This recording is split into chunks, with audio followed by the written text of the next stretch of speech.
Hello! At nagbabalik nga po ang inyong chismosang kapitbahay na si Kat. Pasensya na kayo sa background ko. Yung cabinet kaya. Anyway, sa mga nakanood na po ng mga previous videos ko, thank you. I appreciate all of you guys. At kung nakarating ka sa pangatlong video na to, thank you, I appreciate you. So, sa mga hindi po nakakaalam, ako nga po pala si Kat. I go by Kat. Ang real name ko po is Catherine. So, mahilig ako sumayaw, mag-makeup, mag-skincare, all in all, mag-alaga ng sarili. Kasi I've been taking care of other people my whole life. Charing. So, anyway, eto nga. Kaya ako ginawa tong video na to kasi gusto kong i-remake yung Kikay transformation. Bahala na kayo. Kasi yung una kong ginawang transition is hindi ako satisfied kasi parang wala ako sa mood nung time na yun. So, gusto kong i-enhance ng very light yung pagme-makeup at yung ayos ko. So, yan, panoorin nyo ko guys. Okay? Thank you! Eto na, sisimulan na natin. So, sisimulan natin ang ritual sa pagtataas ng buhok. Ayan ang unang step. Kailangan itabi muna ang buhok para hindi nakaharang pag nagme-makeup. Diba? Kasi pangit naman kung nakaharang yan, panagkahawik. Ayan, maganda na. At pagkatapos, ito ang lip balm galing sa Laneige. Ilalagay mo dyan, ibuburo mo yung bibig. Yung labi mo pala, yung lips mo. Para pag nalagay ka ng lipstick, mamaya maganda, hindi dry. Ayan, inilagay. And then, magpa-primer tayo gamit ang De Alba. So, i-spray mo lang dyan. Ayan, para pag naglagay ka ng makeup, hydrated ang mukha mo, hindi siya magkikake. Hindi siya magiging cakey, dry, at boko-boko. Alam mo yun. So, yan, pinatpat at gagamitin natin ang Jisoo Life para patuyuin ang De Alba spray. Ayan, sumayaw pa, diba? Ayan, pinatuyo. Pagtapos niyan, gagamit pa tayo na isa pang primer. Ayan, yung No Pore Blem Primer. Ayan, sinasabi ko nga na parang Korean product na nakita ko sa TJ Maxx. Ayan, alagay mo lang sa mukha, hindi siya sticky. Actually, it's smoothen your skin. Tsaka maganda pag naglagay ka ng makeup ng foundation, pag naglagay ka niyan. I love it, actually. Pero niyan sa Amazon kung gusto niyo. Tapos gigamit tayo ng Lumi Lotion. Ayan. Para pag naglagay ka ng foundation, kumikinang-kinang ang mukha mo. Parang Twinkle Twinkle Little Star. Ayan. Kalat mo lang dyan. Paglalagay mo dyan para fresh na fresh. Parang bagong huling isda. Isusunod na natin ang foundation. So, gumamit ako dyan ng skin tint from Revolution. At konti lang ilalagay natin kasi baka magmukha kang multo pag dinamihan mo. Ayan, medyo matingkad ang kulay nitong skin tint na to. Kaya, ayan. Konti lang nilagay ko pero parang ang dami, diba? Ang ganda ng coverage ng mga dye. Skin tint lang yan. Sinasabi ko sa inyo. Ayan, kailangan i-blend in mo ng maayos para maganda. At hindi siya parang bako-bako sa mukha. Ayan. Diba? At kailangan titingnan niyo sa creases ng ilong ninyo kasi baka mamaya pangit pala yun nandun, di mo na blend in ng maayos. Ayan. At pagkatapos niyan, pukunin natin tong foundation stick from Essence. Yan ang ginagamit ko na concealer. Kakainin pa niya. Parang ewan talaga ito si Kati. Yan. Ilalagay mo lang dyan. Ganyan ang ginagawa ko.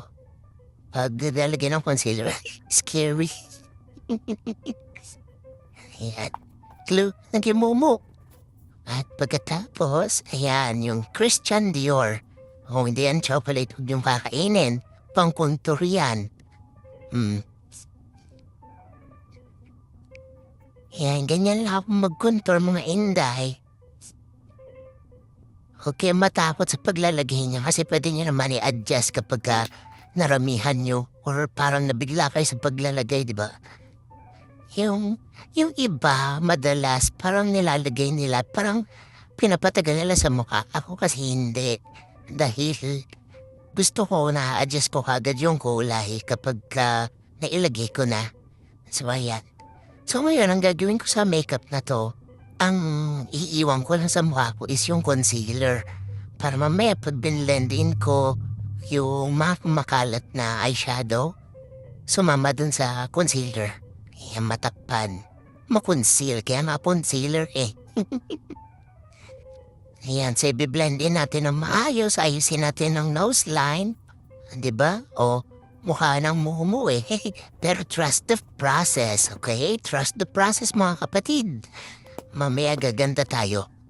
Watch mo lang yan. Gagamit tayo ng Morphe para sa eyeshadow. So, yung usual na ginagamit ko dito is para siyang light brown. Hindi ko kasi mabigkas yung pangalan nung, nung shade na yun. Kaya light brown lang, okay? Light brown na lang. So, ayan. So, ikakalat natin yan sa buong talukap ng mata. Parang ganyan, yan. Ayan, ganyan. Ibe-blend in mo lang dyan. Tapos, magpo-focus ka rin sa creases ng mata. Ayan. Ganyan. Ganyan lang ako maglagay ng makeup, mamaday.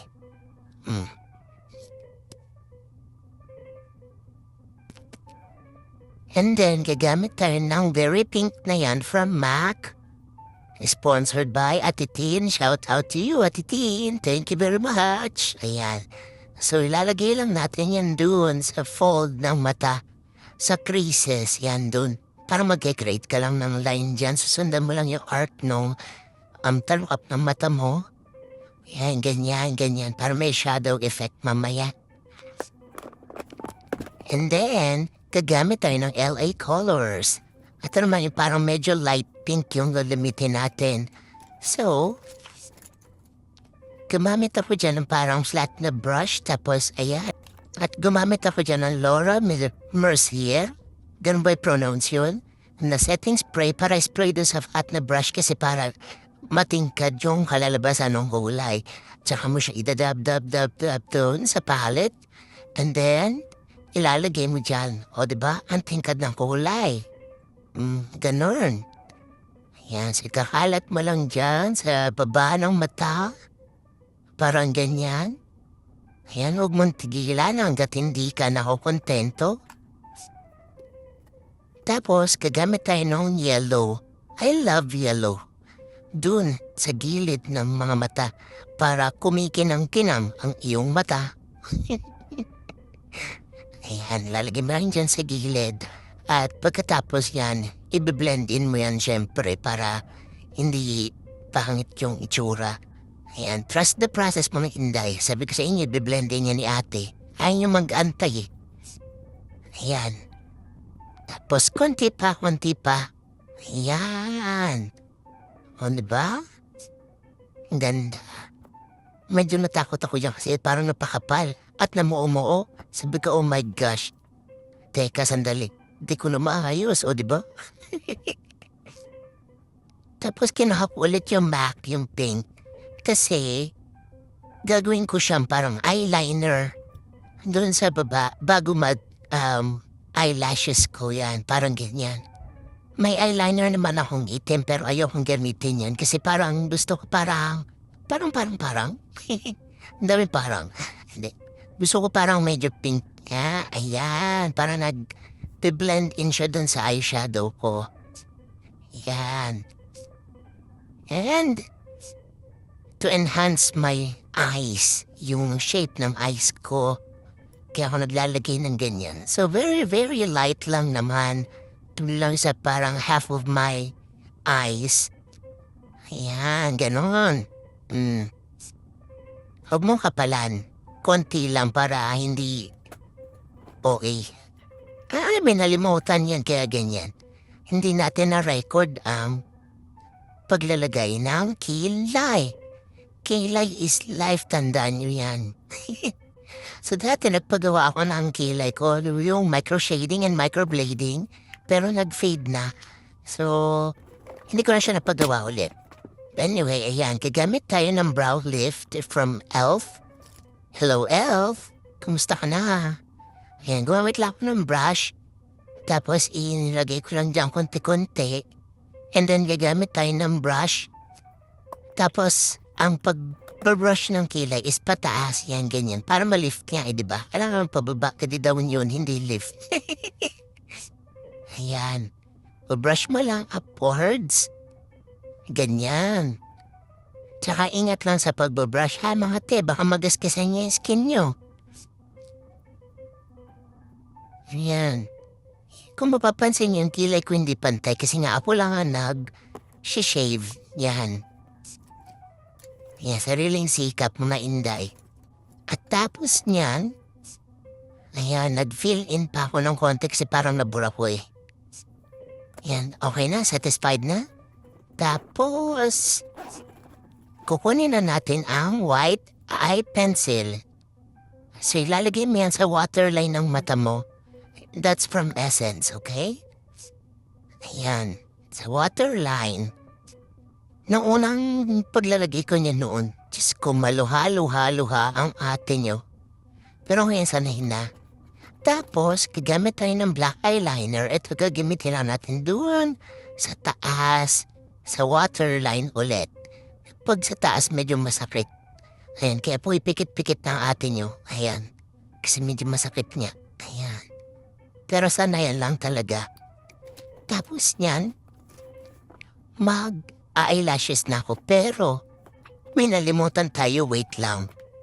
Ang blush on, wag lilimutan. Ayan, malimutan mo ng lahat, wag lang ang blush on. Para may kulay ang buhay. Ayan, ikalat mo lang dyan. Ang gamit ko is yung liquid blush on from Elf. Hindi ko alam kung anong kulay eh. Ayan. Alam mo, ginamit ko yung sponge, diba? Nakita nyo, hindi siya nag-blend in ng maayos. Kaya mas maganda pa rin pag finger niyo yung ginamit nyo. Ayan. Sa sandali. Yung kinulangan, sige. Kala mo, ha? Ayan, para ka na sinampal ng dalawang mama. Ayan. Trust the process lang, mga inday. Scary, pero trust the process niya. Ang kulit mo eh.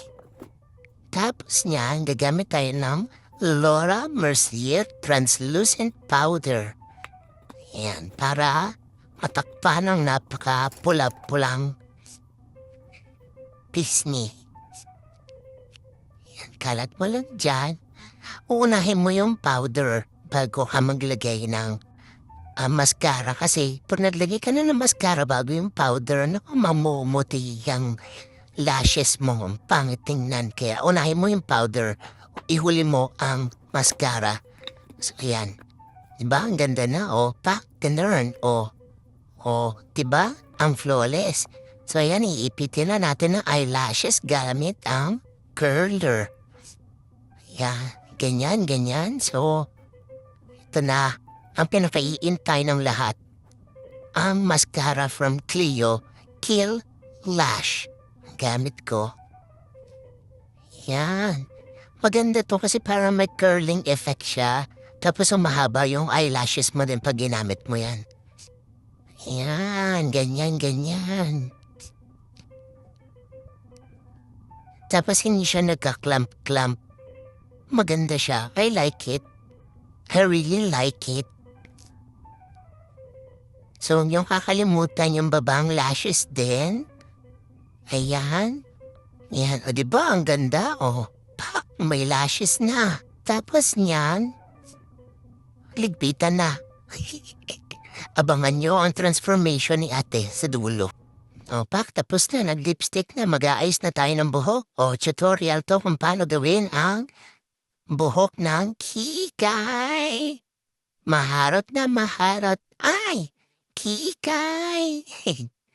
Okay, so yung trend na to nag-start nung kumalat ang picture ni Julina Magdangal nung bata pa siya.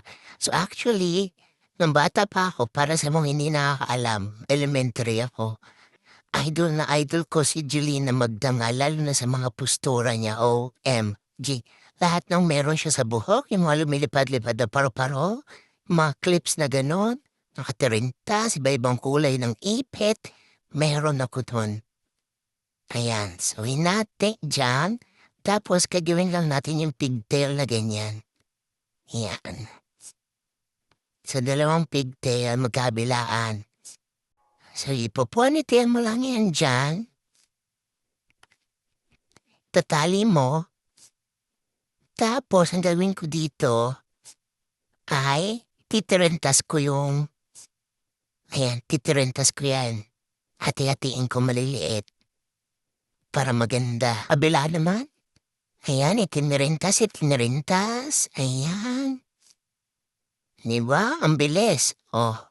So, bumili ako nito mga Twinkle Twinkle Little Star na ilalagay ko sa buhok ko. Yan, di ba? Ang cute-cute. O, mura lang yan. Sa Shein ko nabili yan. Yan. Parang 30 pieces for $2 yata yun. Murang-mura lang mga kapatid. Bili na. Shein. Baka naman. Ayan, and alternate ko lang ang iba't ibang kulay. Ganyan. So, anong problema pa ako dyan? Kasi nagulo yung buhok ko. Ay, naku. Kakainis. Natirintas ko na. Hello? Yan. Pero masasolusyonan natin yung huwag kayo mag-alala. Abangan nyo sa dulo ang transformation ni Inday Tukikay. Yan. O, diba? Ang ganda. Naayos ko. O, ganyan lang. Pak, ang cute, o diba? O, eto na, o. Pak, ganan. Kikay, maharot na maharot. Ay, kikay. La la la la la. La la la la la. Diba? Cute, cute. Thank you for watching. Watch again. Bye.